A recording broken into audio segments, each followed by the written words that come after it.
Hello friends, welcome to IQ Gyan. तो आज हम आरबीआई का सेकंड पार्ट हम देखेंगे। ऑलरेडी हमने आरबीआई का इंट्रोडक्शन, फंक्शन, कंपोजिशन, स्ट्रक्चर सबको हमने देखा पिछले वीडियो लेक्चर में। तो अगर आप मिस कर गए हैं तो आप ज़रूर पीछे का वीडियो जाके देख सकते हैं, इस प्लेलिस्ट में अवेलेबल है। तो इस वीडियो में हम क्या देखेंगे, बेसिकली ऑटोनॉमी, जो आरबीआई की बहुत बार बात चर्चा होती है न्यूज़पेपर में कि ऑटोनॉमी और देने की ज़रूरत है या अकाउंटेबिलिटी बढ़ाने की ज़रूरत है, तो उसको हम देखेंगे क्या होता है ऑटोनॉमी, अकाउंटेबिलिटी आरबीआई का। इसके अलावा आरबीआई की अर्निंग्स, आरबीआई को पैसा कहाँ से आता है, कहाँ से वो कमाता है, और एक्सपेंडिचर वो कहाँ-कहाँ उसका खर्च है, इसको हम देखेंगे। और एक इम्पॉर्टेंट जो इकोनॉमिक कैपिटल फ्रेमवर्क, ये बहुत अभी चर्चा में आया था बहुत बार, जब आरबीआई को ट्रांसफ़र करना था पैसा गवर्नमेंट को, तो उसको लेकर के बहुत बार चर्चा में आया था। इसके ऊपर बीमन जनरल कमेटी भी बनी थी। तो इनको हम देखेंगे कि बेसिकली ये क्या होता है। तो आप इस चैनल को ज़रूर सब्सक्राइब करें, अगर आपने सब्सक्राइब नहीं किया अभी तक, ताकि आप कोई भी वीडियो मिस नहीं करें, नोटिफिकेशन बेल ज़रूर दबाएँ। तो autonomy and accountability for the RBI. तो आरबीआई क्योंकि स्टैट्यूटरी बॉडी है, तो इसका पावर जो है ऑलरेडी आरबीआई एक्ट में बहुत सारा पावर डिफाइन किया गया है, इसके पावर फंक्शंस को। लेकिन does not empower RBI absolute autonomy. Absolute autonomy नहीं है इसके पास, मतलब कि ये पूरी तरह स्वतंत्र नहीं है, सॉवरेन नहीं है तरह से। ये गवर्नमेंट, सेंट्रल गवर्नमेंट के इंस्ट्रक्शन के अंदर काम करती है, लेकिन कुछ इंडिपेंडेंस है when it comes to performing regulatory and monetary functions. इसके लिए कुछ इंडिपेंडेंस दिया गया है। अभी हाल ही में जो मॉनिटरी पॉलिसी कमेटी बनाई गई थी, ये इसलिए बनाई गई थी ताकि एक इंडिपेंडेंट संस्था हो, इंडिपेंडेंट तरीके से मॉनिटरी पॉलिसी को देखा जा सके। तो कुछ लोग बोलते हैं कि भाई अकाउंटेबिलिटी और ऑटोनॉमी देने की ज़रूरत है और आरबीआई को, कुछ लोग बोलते हैं नहीं, ऑटोनॉमी नहीं, अकाउंटेबिलिटी और बढ़ाने की ज़रूरत है। तो हम दोनों तरीके से देखेंगे उसका, दोनों के फ़ायदे नुकसान। तो ज़्यादा ऑटोनॉमी, इंडिपेंडेंस की क्यों ज़रूरत है, उसके पीछे क्या कारण है? क्योंकि जो हम आरबीआई जो बेसिकली मॉनेटरी पॉलिसी देखती है, तो प्राइस की स्टेबिलिटी देखती है। तो उसके लिए कि प्राइस स्टेबल रहे, ग्रोथ और जो फाइनेंशियल स्टेबिलिटी बनी रहे इकोनॉमी में, उसके लिए ज़रूरी है तो आरबीआई अब स्वतंत्र तरीके से काम कर सके, किसी दबाव में काम ना करे। उसके अलावा क्रेडिट ऑथराइजेशन पॉलिसीज और अलग जो क्रूशियल रोल आरबीआई को है, उसके लिए ज़रूरी है कि इंडिपेंडेंट काम कर सके।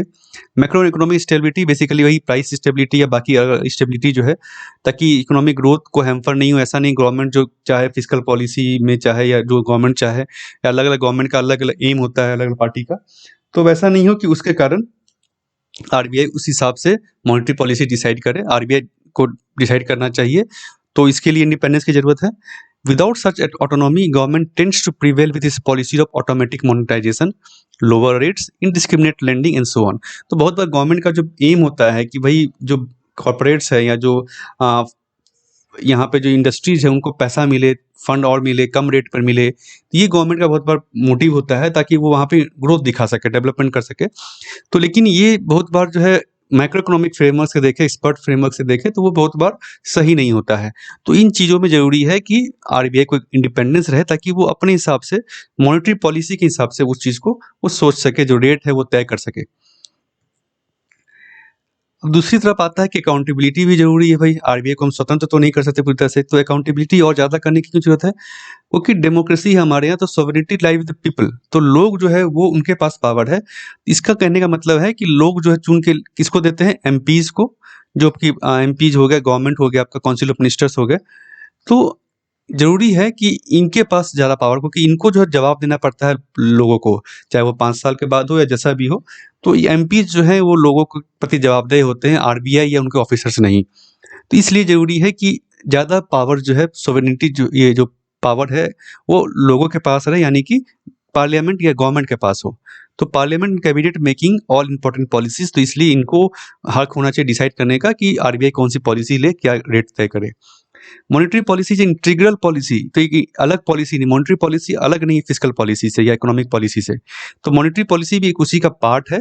इसीलिए ज़रूरी है कि ऐसा नहीं हो कि मॉनेटरी पॉलिसी कुछ अलग डायरेक्शन में जा रहा हो और गवर्नमेंट का policy, economic policy, fiscal policy एक अलग डायरेक्शन में चले जाए। इसलिए ज़रूरी है दोनों को अलाइन करना, और इसलिए ज़रूरी है कि दोनों साथ साथ समन्वय के साथ काम कर सके। तो इसीलिए ज़रूरी RBI has to subordinate itself to the larger objective. तो लार्जर ऑब्जेक्टिव क्या है? इकोनॉमिक पॉलिसी, ना कि monetary policy. Activities of the RBI in different sectors of economy affect the life of millions, hence should be answerable. तो obvious सी बात है, RBI का जो रूल होता है, जो रेट्स हो गया, तो वो बैंकिंग सेक्टर को अफेक्ट करता है। साथ ही साथ अलग अलग सेक्टर्स ऑफ इकोनॉमी जो है, चाहे इंफ्रास्ट्रक्चर का सेक्टर हो, मेडिकल सेक्टर हो आपका, तो इन सभी सेक्टर को, पावर सेक्टर हो, तो इनको अफेक्ट करता है, जो कि इनडायरेक्टली लोगों को इफेक्ट करते हैं। इसलिए RBI should be answerable, more accountability जरूरी है। तो आरबीआई का अकाउंटेबल कैसे किया जाता है भाई अभी? तो यूनियन गवर्नमेंट के साथ आपको कंसल्टेशन बहुत आप देखते हैं। पार्लियामेंट्री कमेटी जो है उसको देखती है आरबीआई को, फाइनेंस कमेटी जो इंडिया मान लीजिए पार्लियामेंट की है, उसमें जवाब देना पड़ता है आरबीआई को कि आपने ये पॉलिसी क्यों अपनाया, आपने ऐसा क्यों स्टेप लिया। थ्रू फाइनेंस मिनिस्टर बहुत बार कॉल ऑन करते हैं आरबीआई गवर्नर को, उनसे पॉलिसी जानते हैं आगे की। और टू द जुडिशियरी तो है ही, जुडिशियरी में बहुत बार केसेज, अगर केसेस होता है, कुछ फाइल होता है, उस केसेज में आरबीआई को आंसरेबल है। अब हम बात करते हैं आरबीआई की कमाई की, अर्निंग्स और उसका एक्सपेंडिचर। तो जो मैंडेट जो है आरबीआई का बेसिकली प्रॉफिट कमाना नहीं है, जैसे कि कमर्शियल बैंक्स है उनका होता है कि प्रॉफिट लेना। ये आरबीआई का मैंडेट नहीं कि वो प्रॉफिट कमाए, लेकिन उसका मेन जो काम है कि मॉनेटरी पॉलिसी को देखे, वैल्यू जो आरओपी का पैसा का वैल्यू जो है वो स्टेबल रहे इकोनॉमी में, इकोनॉमी की ग्रोथ हो। तो प्रॉफिट एंड लॉस जो होता है बेसिकली आरबीआई को जो होता है एक तरह से, जो वो बेसिकली उसके रेगुलर ऑपरेशन के कारण इनडायरेक्टली आप कह सकते हैं हो रहा है। वो एक डायरेक्ट उसका मोटिव नहीं है, गोल नहीं है आरबीआई का। अर्निंग कहाँ से आता है आरबीआई को? तो पहला तो हो गया फॉरेन करेंसी एसेट्स, जैसे हमने कहा फॉरेक्स रिजर्व रखती है आरबीआई, तो उससे कमाई होता है। कैसे? कि मान लीजिए आरबीआई ने कुछ डॉलर खरीदा, जब शुरू में 40 रुपए का डॉलर था, अब हो गया डॉलर मान लीजिए 70 रुपए का। तो ये जो 30 रुपए का पर डॉलर पे कमाई हुआ, मान लीजिए जब आप आरबीआई पे डॉलर बेचती है किसी कारणवश, तो ये 30 रुपए पर डॉलर जो कमाई होगी वो आरबीआई की कमाई होगी एक तरह से। उसके बाद interest on the government bonds which are held for conducting open market operations. तो गवर्नमेंट बॉन्ड जो है बेसिकली आरबीआई रखती है ओपन मार्केट में बेचने खरीदने के लिए, ताकि पैसे का, रुपए का स्टेबिलिटी आ सके इकोनॉमी में। तो वो उसमें जो इंटरेस्ट है गवर्नमेंट बॉन्ड पे, वो इससे कमाई होता है। फी गवर्नमेंट देती है, मार्केट बोरोइंग जो काम करती है आरबीआई उसके लिए, तो वो वहाँ से कमाई होती है। और नोशनल गेन, नोशनल गेन का मतलब है कि ये गेन जो है नोशनल है, ये रियली में नहीं है, नोशनली एक तरह से गेन है। Revaluation of cash and gold held by, मान लीजिए गोल्ड रखी हुई है आरबीआई के पास, गोल्ड है, तो उसका पहले पैसा मान लीजिए था अभी 50,000 रुपये था, अब मान लीजिए 70,000 हो गया, 60,000 हो गया गोल्ड का वैल्यू। तो वो जो डिफरेंस है एक तरह से नोशनली उसके पास, आप समझ सकते हैं, जैसे आपके पास पैसा रखा हुआ है, गोल्ड रखा हुआ है, वो बढ़ता जा रहा है, तो नोशनली है। जब तक आप उसको बेचेंगे नहीं, तब तक आपके पास वो पैसा आएगा नहीं। तो एक तरह से नोशनल गेन आरबीआई के पास है इस गोल्ड रिजर्व के कारण, कैश रिजर्व के कारण। अब हम, ये तो कमाई हो गया, खर्चा कहाँ पर है बेसिकली?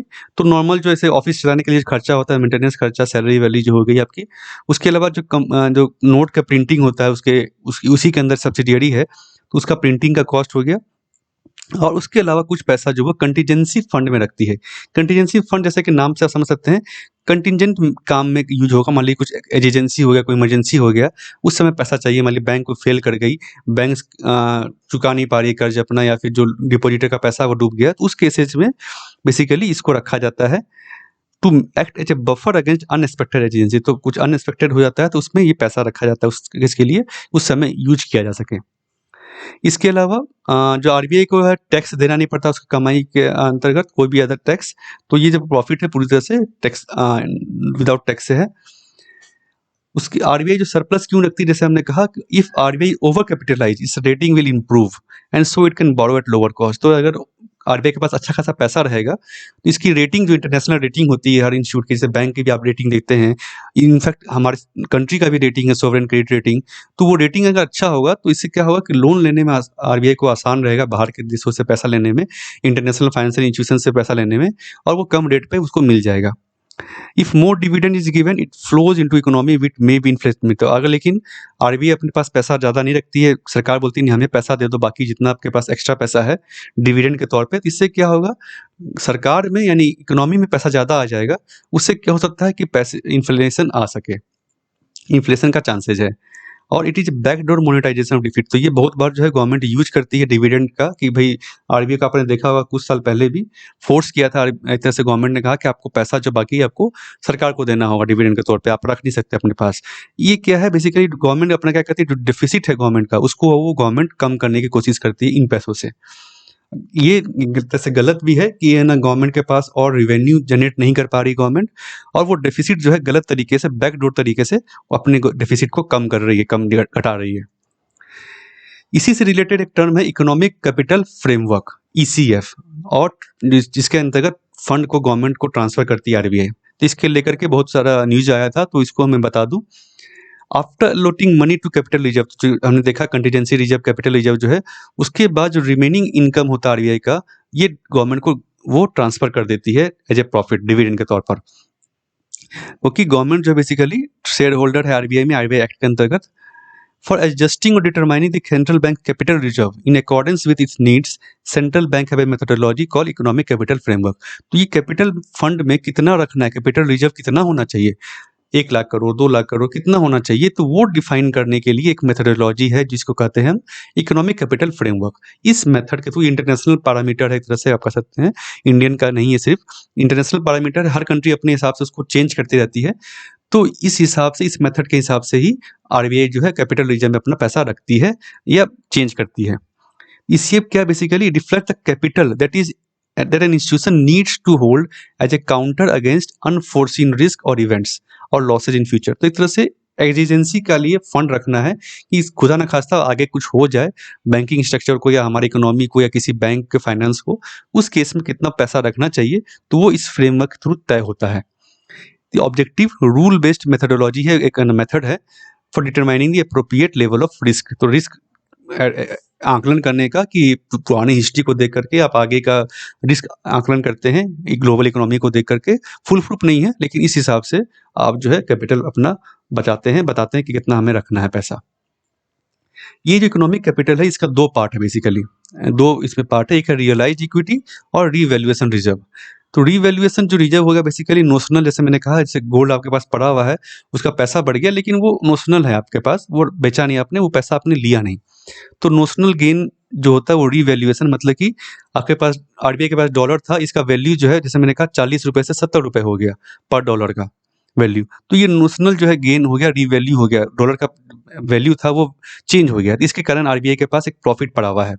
तो ये नोशनल गेन है, जब तक आरबीआई बेचेगी नहीं वो पैसा उसके अकाउंट में आएगा नहीं एक तरह से। तो नोशनल गेन इंक्रीज और decrease in value of unsold assets, जो एसेट्स उसने बेचना नहीं है, जैसे कि फॉरेन करेंसी डॉलर रख रखा है उसने, गोल्ड रख रखा है, गवर्नमेंट की सिक्योरिटी रख रखी है, इसका वैल्यू बढ़ गया या घट गया, उसके कारण जो उसको मुनाफा या नुकसान हुआ, वो चीज़ उसको कहा जाता है रिवैल्यूएशन रिजर्व। ये ट्रांसफर नहीं होता क्योंकि ये ऑब्वियस सी बात, आपने जब बेचा ही नहीं तो पैसा तो आपके पास आया ही नहीं, तो आप ट्रांसफर कैसे करेंगे। दूसरा है रियलाइज्ड इक्विटी, जो ऑलरेडी रियलाइज कर लिया है, आरबीआई के पास प्रॉफिट की तरफ पड़ा हुआ है रियल, तो ये एज ए कंटिजेंसी फंड की तरफ रखा जाता है। तो 2 ऑब्जेक्टिव है बेसिकली ईसीएफ के। पहला, आरबीआई जो मैक्रो इकोनॉमिक इंस्टीट्यूशन, बड़ी इंस्टीट्यूशन से मैक्रो इकोनॉमी देखती है, and to meet a financial crisis, कुछ एमरजेंसी हो जाता है, कुछ इमरजेंसी हो जाता है, तो आरबीआई के पास एडिक्वेट फंड होना चाहिए। And second is transferring the remaining part of net income to the government, और जब बाकी बचा जो फंड है वो नेट इनकम वो गवर्नमेंट को ट्रांसफर करना चाहिए, गवर्नमेंट को, कि उसके स्टेक होल्डर है, गवर्नमेंट का हक बनता है कि वो पैसा उसके पास आए, क्योंकि गवर्नमेंट को पूरा मैक्रो इकोनॉमिक देखना है। बाकी जो फिजिकल मेजर है, वेलफेयर स्कीम लाना है गवर्नमेंट को, तो वो गवर्नमेंट तय करती है, इसलिए गवर्नमेंट के पास भी पूरा फंड होना चाहिए। इसके अलावा कुछ टर्म्स है इकोनॉमी में, आपको ऑब्जेक्टिव में काफ़ी काम आ सकते हैं। एक हो गया legal tender, it is currency declared legal by government. तो ये बेसिकली जो गवर्नमेंट को करेंसी को लीगल करती है, जैसे कि गोल्ड, बेसिकली ये गोल्ड मेटल के थ्रू बैक होता है, मतलब कि एक मेटल की वैल्यू होती है, जैसे कि मान लीजिए गोल्ड कॉइन हो गया आपका एक, तो ये इसका जो वैल्यू होगा वो कितना इस गोल्ड कॉइन में गोल्ड है उसके बेसिस पे इसका वैल्यू होगा। मान लीजिए 10 ग्राम है तो 10 ग्राम का इसका जो वैल्यू होगा आज के समय में गोल्ड का, वो इसका इस कॉइन का वैल्यू होगा, तो वो लीगल टेंडर होगा जिससे आप खरीद बिक्री कर सकते हैं। फिएट मनी क्या हो गया बेसिकली, ये भी गवर्नमेंट इशूड करेंसी होती है, जैसे कि हमारा नोट हो गया एक तरह से, जो कि लेकिन उसके पीछे कोई कमोडिटी नहीं होती, मतलब इसका खुद का कुछ वैल्यू नहीं है एक तरह से। मान लीजिए आप, जैसे कि नोट जो है कागज का नोट है, तो ये कागज का कोई वैल्यू नहीं है एक तरह से। ये बेसिकली इसलिए इसका वैल्यू है क्योंकि गवर्नमेंट ने इसको लीगल टेंडर किया है, फिएट इस गवर्नमेंट का इस पर साइन है, मोहर है, इसीलिए इसका वैल्यू है। इस कागज का कोई वैल्यू नहीं है एक तरह से आप देखें तो, इसलिए फिएट मनी कहते हैं, इसके पीछे कुछ कमोडिटी नहीं है। जैसे गोल्ड में क्या है कि कमोडिटी एक है गोल्ड, उसका वैल्यू है, सिल्वर कॉइन का सिल्वर का वैल्यू है, इसमें वैसा कुछ नहीं है। तो ये give central bank greater control of economy, ये ग्रेटर कंट्रोल मिलता है क्यों, क्योंकि भाई इस पर कुछ आपको ऐसा नहीं कि गोल्ड और सिल्वर के बेसिस पर है, तो गोल्ड अगर इंटरनेशनल मार्केट में बढ़ जाता है घट जाता है तो उस मनी का भी पैसा वैल्यू भी तो घटता बढ़ता रहेगा, ऐसा नहीं है इस केस में। इसमें जो गवर्नमेंट ने बोल दिया भाई 100 रुपये का यही है, तो 100 रुपये का ही हमेशा वैल्यू रहेगा, चाहे गोल्ड का वैल्यू 1000 का ही नहीं हो जाए, इस पेपर का वैल्यू भी चाहे चौगुना का ही नहीं हो जाए, ठीक है। सेनरेज ये क्या होता है basically difference between the face value of currency और नोट और coin and its actual production cost. तो ये जो जैसे कि इसका जो फेस वैल्यू क्या होगा 100 रुपए, इसका कॉस्ट कितना होगा भाई, मान लीजिए कुछ है ना कागज का पैसा लगा, प्रिंटिंग का पैसा लगा, इसके अंदर जो आपने डिजाइन प्रिंटिंग किया उसका पैसा लगा, तो इसका प्रोडक्शन कॉस्ट हो गया। तो इस दोनों के बीच में डिफरेंस जो है उसको कहते हैं। तो ये जो है बेसिकली आरबीआई का सरप्लस है और ये आरबीआई के पास रहता है और ये डिविडेंड के थ्रू गवर्नमेंट को वो ट्रांसफर करती है। तो फ्रेंड्स ये था आरबीआई का सेकंड पार्ट जिसमें हमने बाकी इंपॉर्टेंट टॉपिक देखा। तो आपने अभी तो इस चैनल को सब्सक्राइब जरूर करें और बेल नोटिफिकेशन दबाएं ताकि आप कोई भी वीडियो मिस नहीं करें, और इस वीडियो को आप लाइक करें और शेयर करें अपने फ्रेंड्स के साथ। Thank you.